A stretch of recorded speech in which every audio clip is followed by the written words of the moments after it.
Comunidad de emprendedores que tal, hoy en día estamos con el especial de industria creativa y quisimos invitar a dos grandes expositores y con un gran currículum en el área del cine.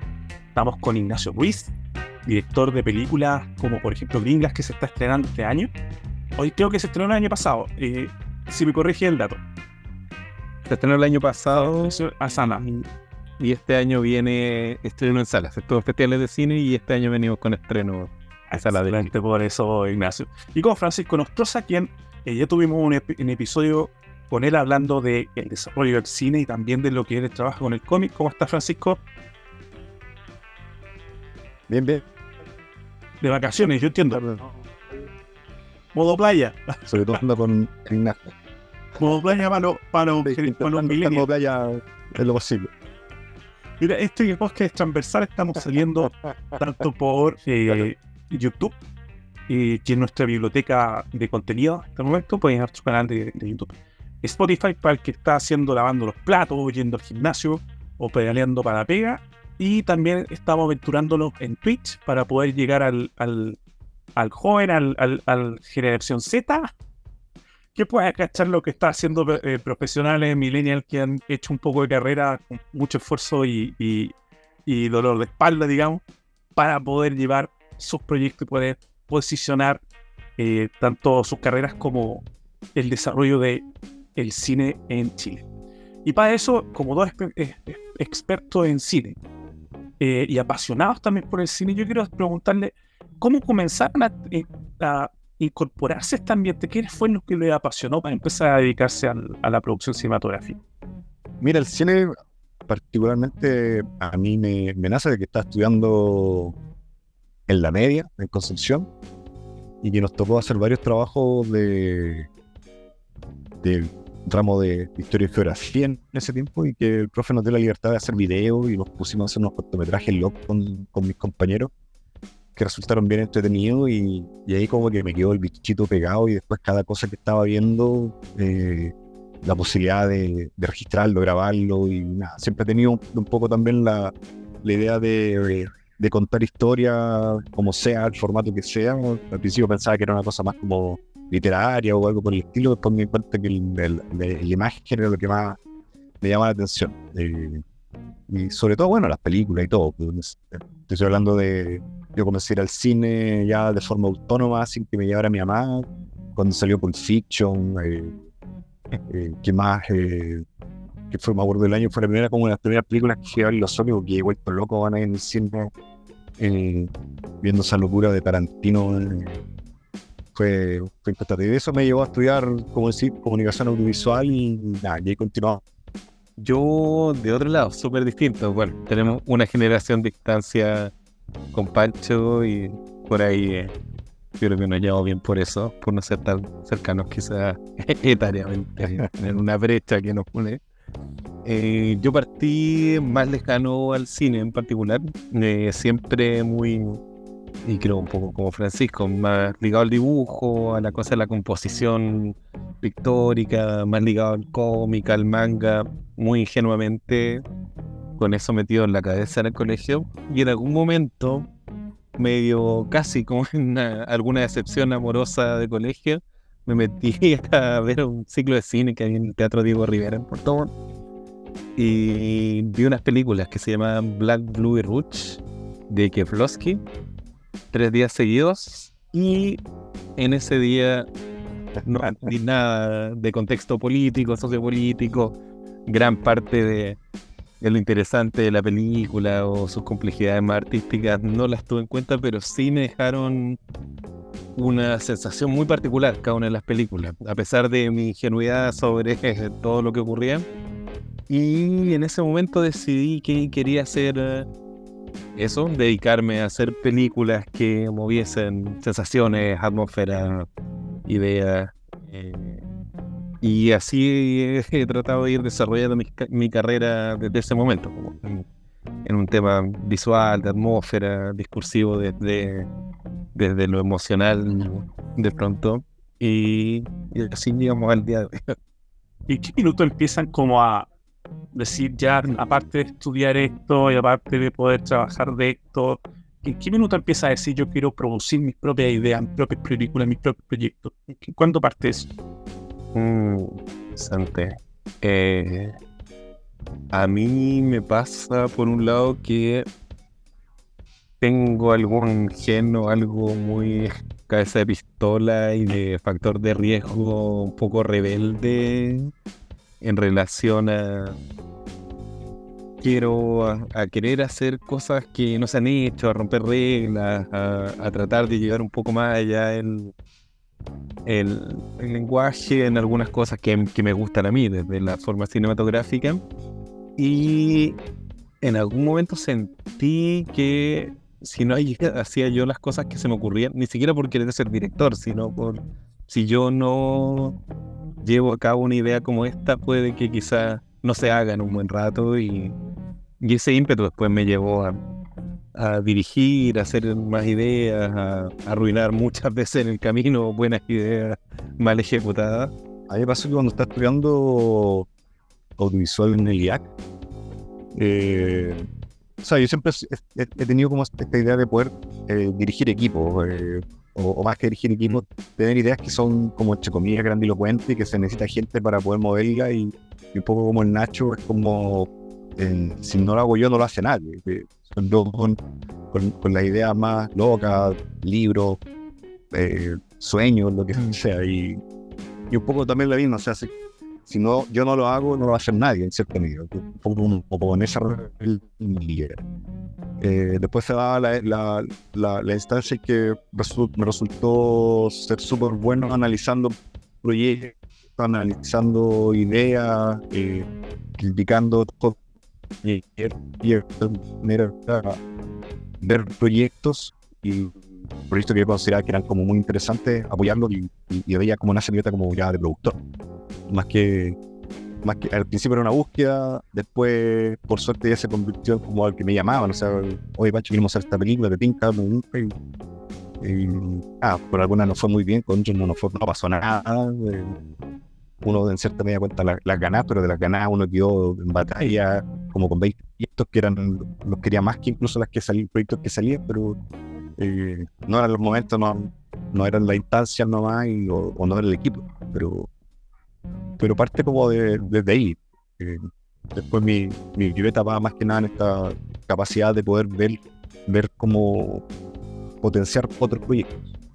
¿Y qué es mejor, el más entretenido? ¿Dirigir o producir? Porque aquí hay dos, ustedes también son productores y directores, entonces, pero ¿qué es lo que me gusta? El sombrero, como le dicen los innovadores. No, a mí me pasa que a mí me pasa que me sumo a proyectos de 1000% riesgo. Creo que incluso como productor lo paso bien en esas ideas que sabes que nadie más va a entrar a producir, y eso me estimula, me hace inventar formas de gestión, me hace buscar formas de terminar algunos proyectos. Por ahora estoy más enfocado en producir algunas cosas mías, pero es entretenido si el proyecto es estimulante, o si están claras también las ambiciones del proyecto. Si estás haciendo algo muy artístico, saber cuál es el máximo al que puede llegar. Si estás haciendo un proyecto más comercial, si es algo muy experimental, tener clarísimo tus expectativas. Entonces, si hay unas expectativas claras con un proyecto estimulante, a mí sí, no hay ninguna de las dos que me guste más. Creo que hacer las ideas de uno es interesante, pero potenciar ideas de otra persona, cosas que uno no haría, te pone en esos zapatos y dices, ¿cómo esto puede mejorar con lo que sé? ¿Cómo esto puede mejorar desde esa visión? Es apasionante. De hecho, creo que por ahí es donde me apasiona también el tema de la parte académica. Estimular visiones súper distintas a lo que uno haría y la forma en que uno lo haría. Claro, sí, a mí lo que me gusta de la producción y un poco el desarrollo que he tenido más como productor ejecutivo es este sentido de estrategia, de establecer mecanismos, métodos, formas, soluciones de gestión que de otro modo a lo mejor no se te ocurren. Entonces, no todo en la producción es como contar la plata y solamente postular y después pagar. Hay todo un mecanismo de gestión, mecanismo de estrategia, de con quién conversar, cómo se conversa con la gente. Que uno, hay momentos que uno lo analiza y hay momentos que se ven como de forma natural. Entonces, de hecho, yo creo que los que uno va a analizar como que los que menos funcionan. Porque es justo. A mí me funciona más los que salen como flor de piel, que uno los ve, los siente y a veces ni siquiera es tema de plata, es tema de las ganas y sobre todo, o sea, viéndolo uno como productor, la pasión que le coloca la persona que está a cargo de dirigir el proyecto es la que te motiva a también dar lo mejor de uno. Y como director, no, igual yo lo paso bien.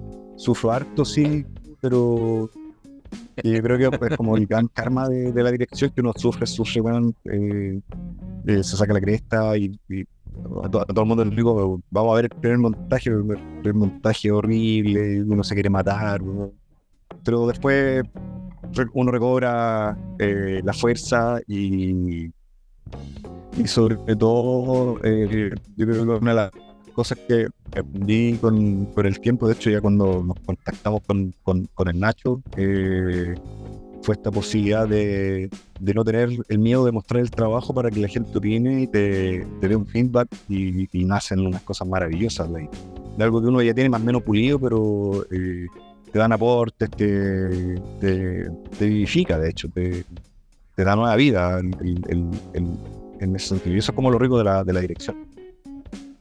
Y yo quisiera complementar un poco esa visión con el tema de ir proyectando la realidad lo que uno a veces tiene en la mente, y ahí creo que está un desafío interesante al organigrama. Pero esta entrevista no tiene que ver conmigo, tiene que ver con ustedes, y la siguiente pregunta que me hicieron, porque yo le pregunté a varias personas del ambiente creativo, voy a tener a Francisco con el Nacho, y dijo, bueno, hazle esta pregunta: ¿en qué minuto estas dos mentes locas se juntaron para producir una película? ¿Cuándo nació el amor? ¿Cuándo nace el amor? Porque una relación de productor y director es un matrimonio fallido, un matrimonio estresante. Vamos, chiquillos, ¿cómo nace esa relación? Ya se están riendo, ¿eh? Ya decía ya. Sí, la locura comenzó en Ovalle, en el Festival de Ovalle. Y sí, ahí bueno, tocó que tuvo un buen grupo de gente en el festival. Y claro, ahí por lo menos con el que mantenimos permanentemente el contacto de inicio fue con Ignacio. Nos amamos mucho por el lado de los cómics también. Desde ahí como que comenzó la animación y de hecho el proyecto de Nacho era una animación y era el Soliloquio, era el Soliloquio, ¿cierto? Y claro, de ahí ya después comenzamos a desarrollar distintas cosas. A mí me empezaron a salir proyectos por un lado, llamaba al Nacho para que aportara desde algún punto. Después Nacho me invitó a otros más y así fuimos creciendo y hasta que finalmente salió este proyecto de Gringas, de levantar los chiquillos, y nada, me invitaron ahí primero como asistente de dirección y después justo yo estaba con los proyectos de la Comisión Fílmica en Bio Bio, un proyecto que se iba a hacer entre Coyhaique, Puerto Montt, no sé qué otras cosas. No sé si terminé convenciéndolos, pero sí hicieron hasta La Serena, tuvimos un punto de ir, ahora que me acuerdo, recuerdo. A grabar y se convencieron de pegarse un pequeño scouting a Concepción, más o menos por los lugares que les había mencionado, y nada, se enamoraron ahí de Laraquete, Hualpén, en aquel momento San Nicolás, Copiapura, que en ese momento todavía era del Bío Bío, y claro, fueron los lugares que finalmente quedaron en la película, Quillón también y otros espacios más. Entonces y ahí ya me tocó hacer una pega más de productor asociado, logrando completar algunos recursos que tuvimos la suerte que se pudieron levantar y nada, desde ahí no hemos parado con Nacho, siempre estamos permanentemente, ya más que grandes colegas, bueno, somos grandes amigos. No, que en general uno cuando encuentra estos vínculos como que creativamente a nivel de gestión funcionan, O sea, hay que tratar de mantenerlo. Me ha pasado que cuando separamos rumbos e intentando otros vínculos con poca certeza en relación a las motivaciones, con poca certeza en relación a factores incontrolables, pensando que en emprender, que hay factores de riesgo que tienen que ver con no saber desde dónde se están enfrentando muchos proyectos. Son los periodos en que nos distanciamos y que sufrimos y que no llegamos a concretar proyectos que se caen y terminamos volviendo después a estas relaciones donde dices como ya filo, por motivación y por otras cosas hay aquí un nivel de seriedad en cuanto a lo artístico y los números también. Y es interesante eso. Oye, Ignacio, pero ustedes hicieron una coproducción chileno-japonesa para poder producir esa. Para poder tener esa relación, no, me imagino que no es tan sencilla, ya que una cultura distinta y tiene algunos elementos narrativos culturales que tienen que ser también atractivos para ellos para poder cofinanciar una obra. Cuéntame cómo fue el proceso y aparte que viajaste a buscar esos recursos. Claro. Sí, es una coproducción, claro, que nace de forma natural con el protagonista y productor de la película, con Masataki Chisaki, y que desde eso empieza a nacer este desafío de ya, queremos hacer esto con tales características, ¿cómo lo hacemos ahora? No se ha hecho nunca, nadie sabe cómo hacerlo, hay 50 japoneses en Tokio, o sea, después 50 chilenos en Tokio, y bueno, por un lado harto de tocar puertas y como no teníamos casi nada de experiencia hace más de una década, 13 años atrás, era difícil que nos creyeran, tuvimos que hacer un camino en Chile, ya, mira, hagamos esta obra, hagamos esto otro, construyamos, mientras en paralelo vamos haciendo estas otras gestiones. Y hay un desafío importante ya, a diferencia de Chile, que en algún momento previo a esta conversación te lo comentaba, tenemos un tema con la fondo dependencia, fondo de cultura a nivel artístico que es como nuestro zapato chino a nivel artístico y tenemos muy poco conocimiento algunos productores de cómo gestionar más allá o cómo dar un valor que interese para el ámbito de la inversión. Pero en Japón, a diferencia de esto, no hay fondos públicos, no hay financiamiento estatal, hay un crédito para megaproducciones que básicamente es un crédito bancario y hay una diferencia importante en relación a la gestión que tiene que ver con que si hay un nivel de consumo artístico y valoración de eso que tiene un valor agregado a nivel empresarial y a nivel casi como de imagen país, y logramos financiar con recursos privados todo lo que filmamos allá. Incluso, no sé, mi último viaje para estrenar también muy de la mano con hitos muy artísticos, el valor de la obra. Ahí, claro, que es algo que en Chile en particular, a diferencia de otros lugares donde hay harto contenido artístico, nos cuesta a todos, incluso yo creo a quienes consumimos, estamos más cerca del ambiente artístico, dar ese valor agregado como de modo empresarial. Lo vemos un poco más en los super locos, incluso nosotros mismos, como que hasta hacemos bromas sobre eso y los riesgos artísticos que tomamos. Y allá no, era casi como para muchas empresas grandes, K-Line, Mitsubishi, Atacama Kosan, no sé, muchas empresas grandes era no sé, se sentían, no sé, que estaban sumándose a algo que les hacía mejores empresas, como algo, era una visión muy interesante, como de la Como gente. el honor, o algo honorífico. Era algo así, era como, pucha, sé que esto es relevante, como para... Bueno, en este caso había un plus que tenía que ver con relaciones bilaterales desde el ámbito económico. Trabajamos mucho con la Cámara Chileno-Japonesa de Comercio, con la Cámara Nipo-Peruana de Comercio. Y ahí empezamos a establecer vínculos y se empezó a reflejar cómo esta película era un reflejo de hermandad entre dos lugares muy lejanos. Y eso tenía mucho peso ya para la gestión, como sin explicárselo se dan cuenta de eso. Nos llevó a hacer crowdfunding, nos llevó a levantar recursos pequeños de algunas cosas, algunas inversiones, o no inversiones, capital de riesgo sin retorno de personas y empresas que confían en el proyecto, que nos encontramos ahora para el estreno de la película y un fuerte orgullo después de la película y abrió puertas en hartos lados después de toda esta gestión. Claro, vemos cómo allá en la embajada y en algunas otras instituciones con este proyecto cambió la visión en relación a hartas cosas ligadas a lo artístico y a las relaciones chileno-japonesas en el ámbito artístico-cultural. Oye, vamos a dejar los links también de los trailers. No sé si está más material para que también lo podamos compartir en los links que vamos a dejar abajo en la descripción del video. Francisco, me imagino que a través de esta sociedad, esta relación y este proceso, quisieron materializar en un taller que próximamente van ustedes a estar lanzando. Cuéntame, ¿qué temas van a tratar en él y de qué características va a ser ese taller? Decime.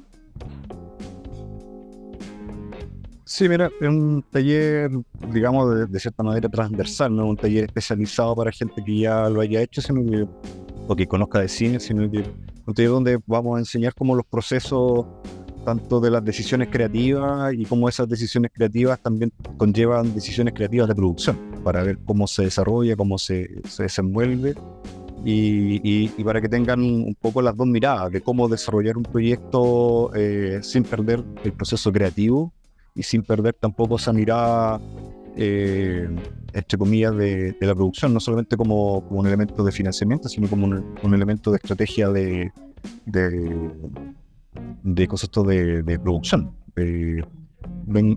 Sea esta desde crowdfunding, gestiones de conseguirse cosas, canje, lo que sea. Entonces, un poco la idea fue desarrollar eso, mostrarlo también a partir de la experiencia que hemos tenido con Ignacio y contando, como te decía, lo bueno y lo malo de una producción. O sea, hacer un poco valer nuestra experiencia dentro de lo que hemos podido desarrollar, y donde muchas veces es más importante la pasión que las lucas que están involucradas, y esa misma pasión puede que conduzca a que otras personas quieran ser parte del proyecto que están desarrollando. Es un poco lo que queremos transmitir con el taller.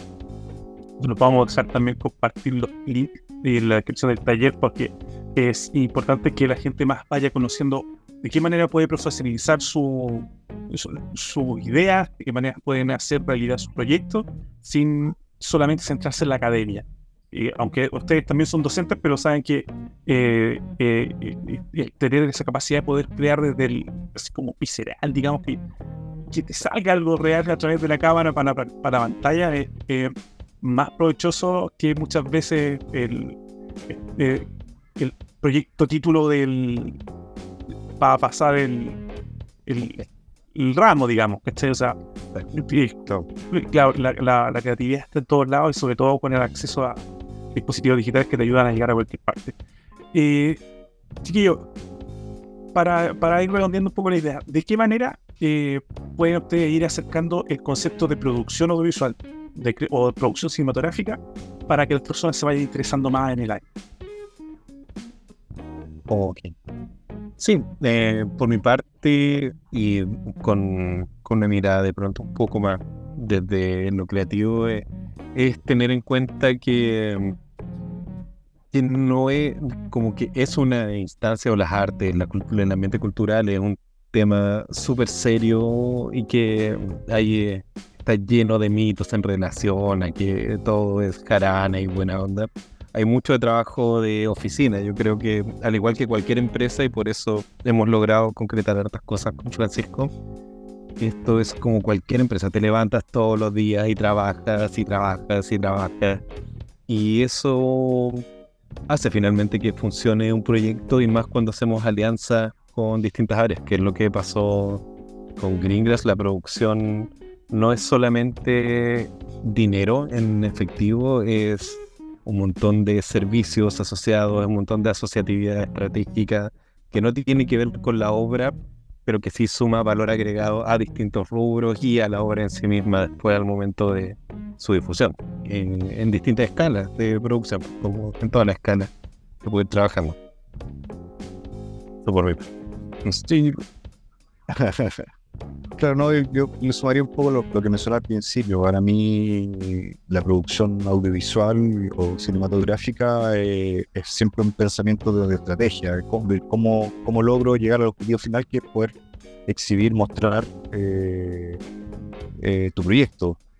Desde la ambición misma de que sea la película que ojalá la vea todo el mundo, hasta la película que nada, súper personal y artística que uno está desarrollando, pero que también tenga esa capacidad de visión de cómo llego a los festivales que me interesan, y el tener esa claridad de objetivo finalmente te permite a ti tomar decisiones de gestión, decisiones de apoyo o de gestiones de coproducción, que de alguna manera te permitan concretar los proyectos. Ese es como como el gran desafío de la producción. Yo de alguna manera siempre con la gente como de la tele, y suelo ser medio despectivo, entre comillas, no de la gente que desarrolla series ni nada, porque eso es otra cosa, sino que la gente que trabaja como dentro del mismo, no sé, TVN, Canal 13, que yo mismo tengo que presentarse y vaya a autoprestarse plata, entre comillas, dentro del canal. Es un poco más sencillo porque tienen los recursos ahí y de alguna manera los disponen, y tratan de hacerlo un poco más barato, ¿no? O abaratar los costes, pero uno que parte desde la nada, así como, oye, tengo una idea, es muy distinta la percepción de cómo se puede desarrollar un proyecto audiovisual. Entonces, y la producción comienza desde ahí, desde ese momento, desde, oye, tengo una idea, ni siquiera es una idea creativa, sino ya una idea ya de producción. Ya que muchas veces una película ustedes partieron con una película con guiones, me imagino que hace 7 años atrás, que hoy en día se vuelve comercial. Entonces, el viaje del productor, el viaje del realizador es bastante largo.